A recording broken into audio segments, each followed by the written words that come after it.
Howdy again, Mr. Pete here, formerly your YouTube shop teacher, and this is tips number 1047, and it's entitled Direct Indexing with the Vevor dividing head. Now, I've done other videos with the Vevor dividing head, but in this particular one, I'm in the process of restoring this BANDSAW vise. Yes, it's a vise, and it's missing the handles, as you can see. So I'm going to make the handles out of 1¼ Delrin, and I'm going to flute them, so it's kind of like a screwdriver handle. These are flutes. It's a nice material to work with, and again I'm going to use direct indexing. I don't think I've ever used that in other videos, but I believe you'll find it interesting. Now, in another video I will be doing a restoration of this BANDSAW vise. And what I'm doing in this video is simply making the handles for it ahead of time, and they'll go on like this. I need two of them, one on each end. So I'm not really going to do any more with this in this particular video. Watch for the other one where I rebuild it, but it's all about doing this in this video. So let's get started. I bought this at Arnfest a couple days ago for 10 bucks. It's in terrible condition. It's missing a bunch of pieces, and one of the jaws is stuck or seized. The man that I bought it from, I don't believe knew what it was for. That's why it was only 10 bucks. But in searching vintage machinery, well, it's made by AMF and it's called a floatlock, but don't confuse it with the drill press vise. It's very similar. Some of the parts are probably the same, but in this case I'm making for your bandsaw a compound angle cutting vise, and there it is, and I'm making handles for it in this video, as I have said already 3 or 4 times. You may remember this vise from earlier videos, probably quite a while ago, and they made different versions of it, but I think you can still see that on the decal that it's AMF float lock, but this was the cheaper home version, not the version that we typically used in schools, which was this one, and I bought many of them over the years, as well as new jaws, because the kids would peck holes in them. I have been saving this piece of tenite. Yes, it's tenite. That's a trade name for a certain type of plastic. This was commonly used in school shops.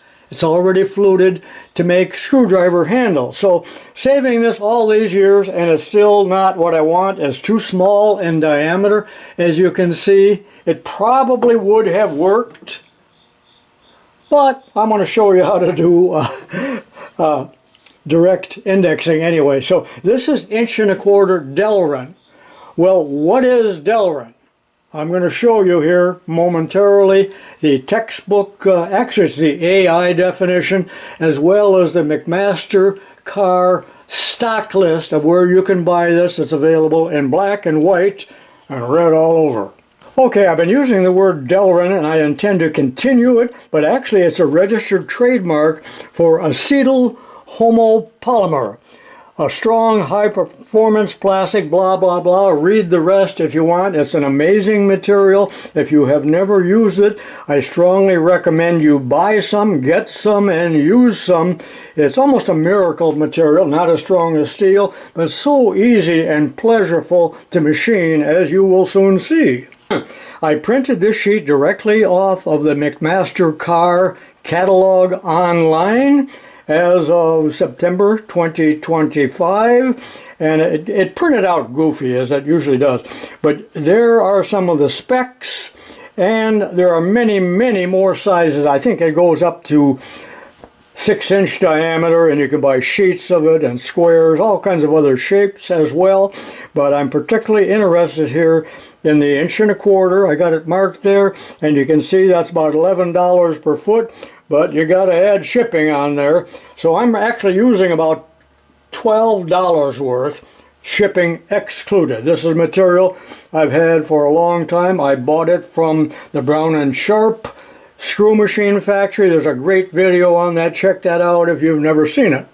Okay, here's my rather depleted selection of Delrin that I've had over the years. That's about 1.5 or 1 3/4. You can see the different sizes.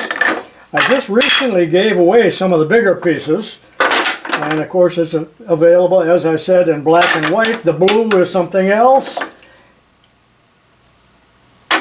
And here's I told you it came in huge pieces. Can't hardly lift that. That must be about a 4-inch piece of Delrin, quite heavy.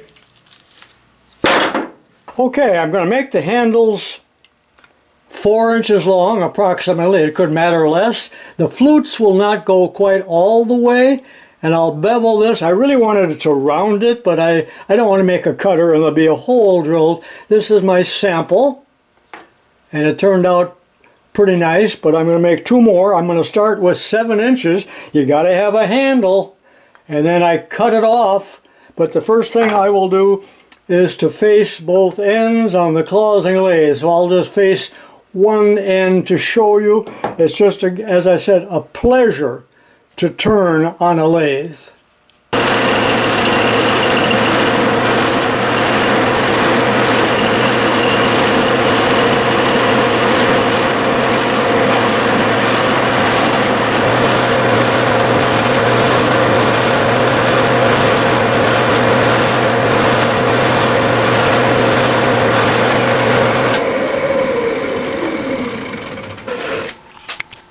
Okay, I'm on the Bridgeport mill with the Vevor dividing head set up. Again, we'll be doing this by a method called direct indexing. It's real easy to do. Now, I want to be upfront with you that, remember, this was donated to my channel. I did not pay for it. It's a pretty nice attachment, not perfect. The quality is pretty good, but I want to show you a couple things that I do not like about it.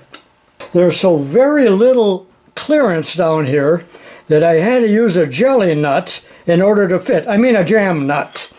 And even at that, you can see there's barely room for the wrench and the screw and the washer and the jam nut.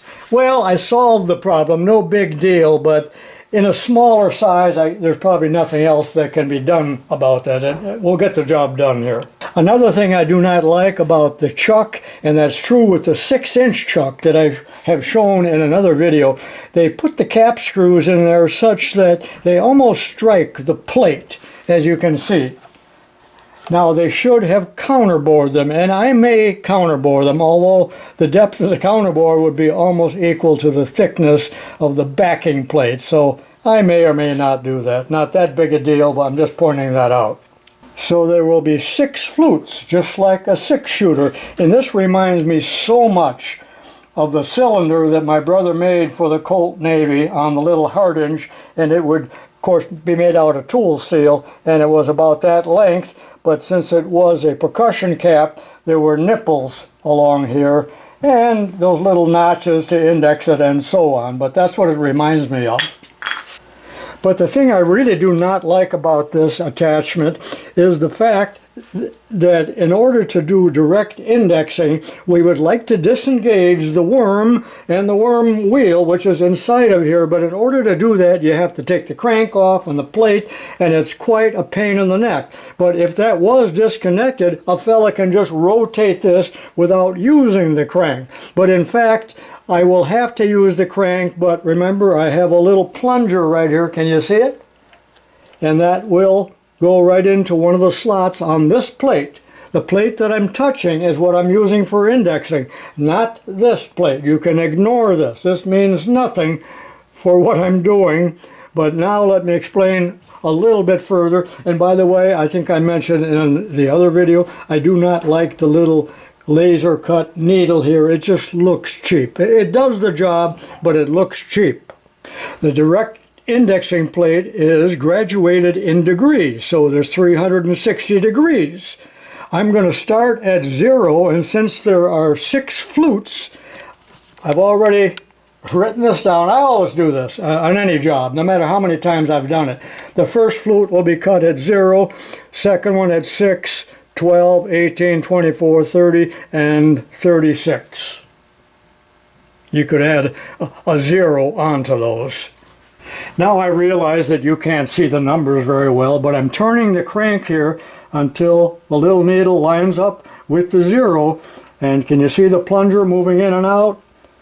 Okay, now we're set at 0. On the back side now, and you can't see it, in addition to this lever that moves the plunger in and out, there is a lock crank. There it is right there. I really don't need to use that because it can't turn, and we're only milling plastic. There's not a lot of force, but if we were milling steel, I would also lock the lock lever in the back. Okay, I'm going to mill 3.5-inch flutes to my copper line there, as you can well see, and I moved the graduation a little bit out from the 3-jaw chuck so that the milling cutter or the collet doesn't strike the jaws. You understand that? And I do not have a stop, so I'm going to be looking at my digital readout, which I will preset. I'm not going to show any of that because I think you get it. And you're thinking, I'm sure, you need a tailstock in here. A center hole and a tailstock to support it. Well, not really. If it was steel, you certainly would. But this is just as rigid as can be. And again, it's plastic. Off camera, and I'm not going to do it again, for my sample, I had found the center of the work with an edge finder and set the digital readout to 0. And since I can easily find that again, here's what I'm talking about. You got to be exactly on the center and then lock the table in that direction. And I should have told you earlier, I installed a 3/8 ball end mill. Yes, a ball end mill, not a flat one. And that's what gives you that nice, beautiful radius. So the next thing we have to do is set the depth. Now I arbitrarily and by experimentation determined that it should be 90 thousandths deep. And that's already set up from the previous sample, well, from this one for that matter. So what I did is I brought the cutter over, brought it down and touched off, then backed it off and raised the table 90 thousandths. And it will remain in that position for all 6 slots. Again, the material is so soft and easily machined that I can feed quite fast. And my spindle speed is 1750, I believe is what it is. Not too critical, but you can run it pretty darn fast if you have a sharp end mill. Correction, I think a little earlier I told you the diameter of the Delrin was 1 1/4. It's actually 1 1/8. So I'm going to turn the machine on and feed until I come to the copper line, and when I touch the copper line, then I'm going to reset my digital readout to 0, and that will be my stop for all 6 slots or grooves.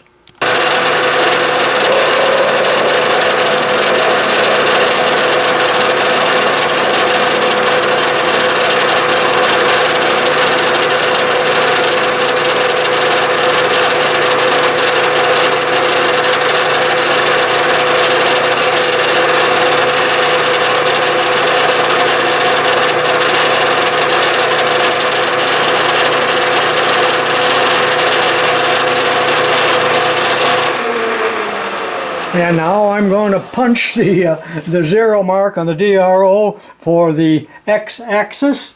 There we go, and I am dangerously close to the jaw. It would be nice if I had a stop. Most of you have a stop on your mill, but I do not. I had to remove it years ago in order to mount this scale here. So that's why I'm using the digital readout. So now I back the work away from the tool and we'll index it 60 degrees, which is number 6 here. So loosening this up,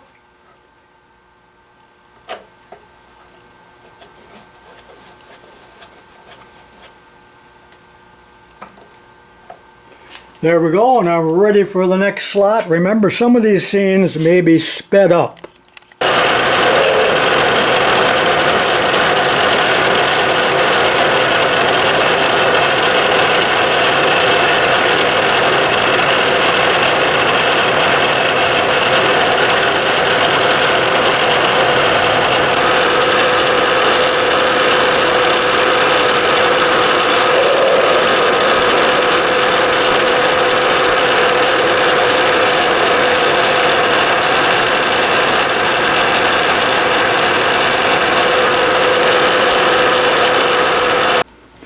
Okay, I did a couple flutes off camera, so this will be the final one.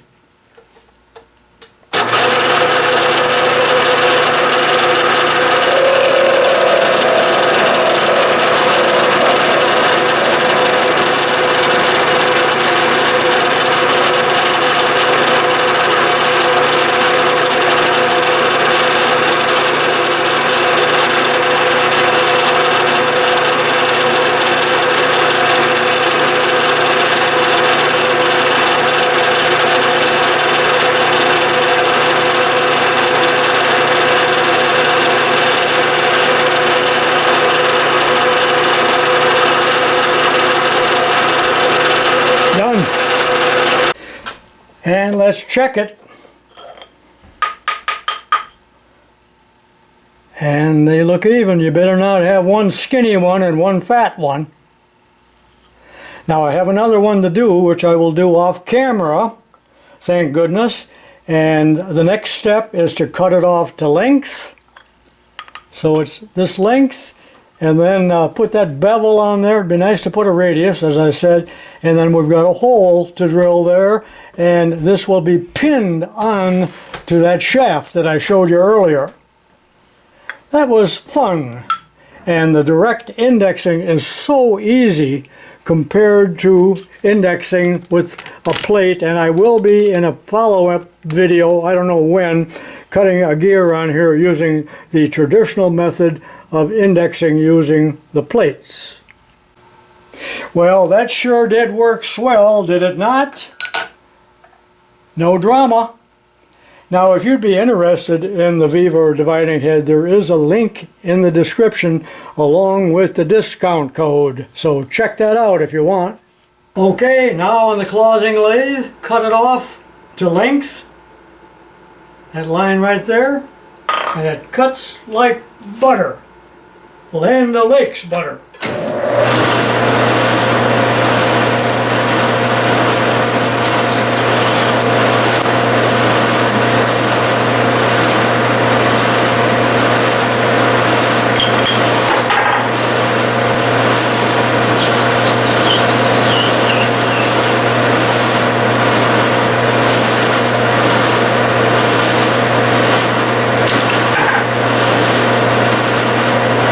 Okay, to finish the ends, I'm going to face it at 10 degrees to give it just a little bit of, well, it's not curvature, but I think it looks a lot better, and then a nice healthy chamfer. So the compound is already set for 10 degrees, and it'll be an easy facing job.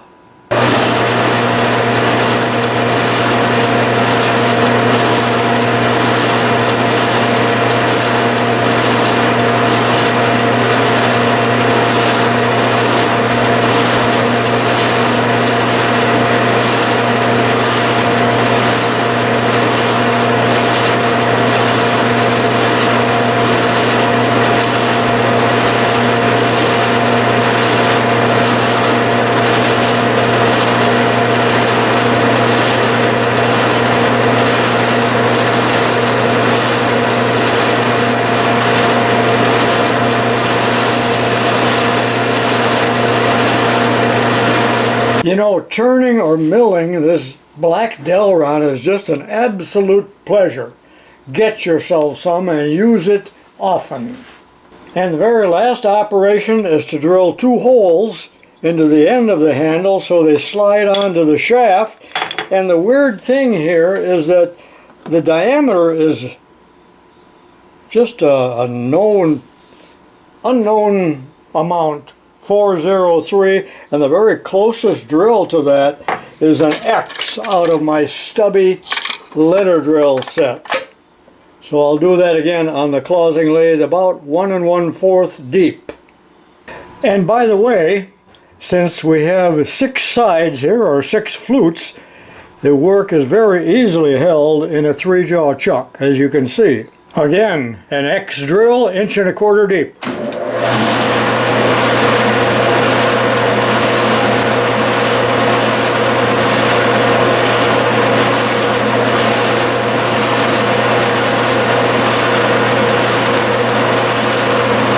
That was so pleasurable, let's watch it again.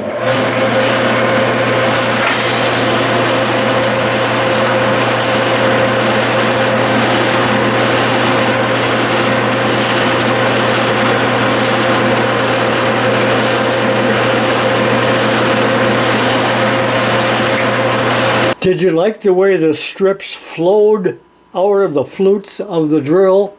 Almost like it was liquid. Alright, the job is done. And these, of course, will be pinned to the shaft during the next video, at which time I will be restoring the rest of the vise, less the paint, of course. Remember, one of the jaws is seized, so I have to deal with that. But the idea with the handles here is not only are they for pushing, almost like you're riding a motorcycle, but as you twist them, you move the jaws, and they move simultaneously because there's both a left and a right hand thread. Hope you enjoyed the video, and I'll see you in future videos. This is Mr. Pete saying so long for now.